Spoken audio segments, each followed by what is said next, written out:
let's have a look at now financial maths and pension fund. And this situation is when we do have a pension fund. So the beginning of the story was that John was creating a pension fund. Now he is at the end of the 25 years. He puts a little bit more money in that pension fund, and now that's what he has in his pension fund. So he retires.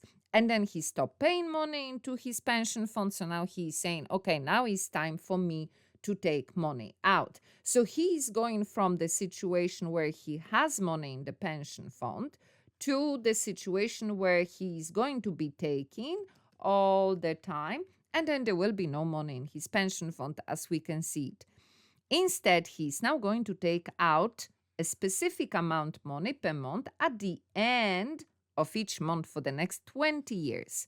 Assuming that the interest rate remains 0.35 per month, work out the maximum value that he can take. That is the value of A. That would mean there is no money left in the pension fund after 20 years. So again, let me state that again. When you are looking at financial maths, if we are talking about one payment, you are looking at the formula for the compound interest. That's the one you're going to be using. And it doesn't matter whether you are taking it out or you are putting in somewhere. That doesn't matter. The point is one payment. When there is many payments, like in this case, and again, it doesn't matter whether I am paying off the loan, meaning I have the loan here and I'm paying it off. So at the end, I'm not going to have any loan. Or like in this case, I am having a fund and a pension fund, and at the end of the day, I'm not going to have anything left there, but there is many payments. Therefore, we have two options: amortization formula and the formula for the sum in geometric sequence. Now, one big thing is that when that amortization formula only works for the end of the period. Now, some formula will work for both the beginning and the end. Now, in this case, we do have end on the month, so we have the two options, and we will be working out both options here. However, let's start with SN formula because that's more complex. That amortization formula, we just fill in the numbers, put in the calculator, press equal, and that's what it is. But let's consider our SN formula so that we know how to do that. So like I'm saying, this is the situation where we are going from money to having no money. So that's what I am looking at. So here we can either consider the beginning and the end, but what we have is the end. So those are the elements in my formula. So that is going to be my value of A, then that is my value of R, and then all periods in that particular example. That's what I'm going to have.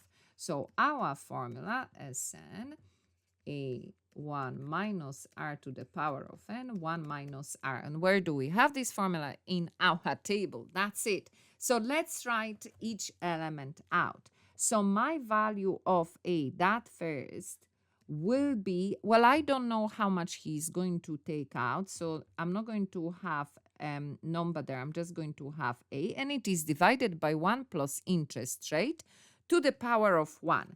So 1.0035. Why are we talking here about power of 1? Because he retires today. So today he stopped putting. Today he's saying, I'm going to be taking money out. But he's saying, I'm going to do it at the end of the month. So that money will stay there for 1 month. Therefore, he will get interest for 1 month. That's why the power of 1. Then my R, that is 1 over 1 plus interest rate. So 1.0035. Where am I getting that number? Because interest rate is 35%. If I change that to a decimal, because I always have to be expressed as a decimal, will be 0.0035. And then plus 1, I just added that. And then N in our formula will be all the periods that are included. And how many months? We have 25 years, the pension fund was 25 years. Now for the 20 years, every month multiplied by 12 months, we get 240 months. So now that we have all the numbers, we're going to feel that in N, yes, we have the SN. In this case, because what I'm looking for is that part of A, that's my letter, but we have SN, we are told that is 165,646.20. Now, we can do two things. We can either fill in the values and work with numbers, or you can take that, let's take that formula, because the numbers are pretty big, and we're going to move numbers, we're going to move those values around to get A equal. So we want that because that's where our letter is going to be. So that means that first, what elements do we have here? So this a number on top of the fraction, number at the bottom, and then number on the other side. I want top of the fraction, bottom has to go, so therefore we multiply both sides by the denominator, isn't it? So on one side of the equation, I'm going to have Sn multiply 1 minus r, and on the other side, I'm going to have A multiply by the bracket. And again, I want A, not A multiplied by anything. Therefore, I will divide both sides by that bracket.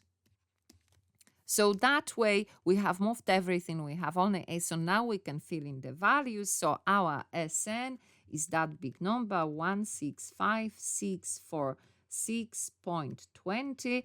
Multiply bracket 1 minus R. We said that is 1 over 1.0035, and then that divided by, again, 1 minus r, so 1 minus, this time r is taken to power, and the power is all periods, in our case 240, and that will equal the term A, and the term A is what? A divided 1.0035. 1.0035. So what do we do with that? We want A, therefore we multiply both sides by 1.0035.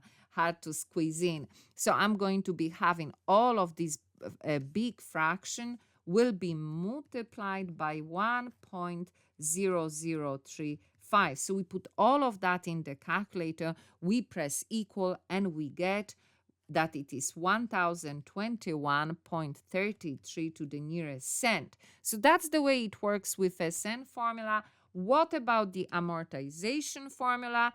Let's use that as well, because like I've told you, we can use that. So let's just write our amortization formula. That is P multiplied by I, 1 minus, let me not write it from my memory. Let's have a look at our maths table. 1 plus I to the power of t divided by 1 plus I to the power of t minus 1.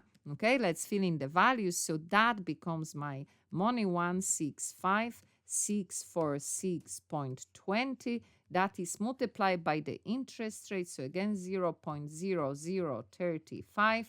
Multiply 1 plus interest rate, 1.0035, and that is taken to the power of t, which is 240, and everything divided by 1 plus our interest rate, so 1.0035, again to the power of 240 minus 1. And when we put all of that in our calculator, press equal, again, we're going to get the same value. So that's what I'm saying. This can be done with two different ways. Well, obviously, if you are in the exam, I will go with amortization because it's faster, isn't it? It's quicker, and you just have to fill in the values, and that's it. However, it's good to know how to use the SN formula in this situation because it will as well work. That's what I'm saying. Don't forget amortization only at the end of the period. So every other time you have to use SN formula.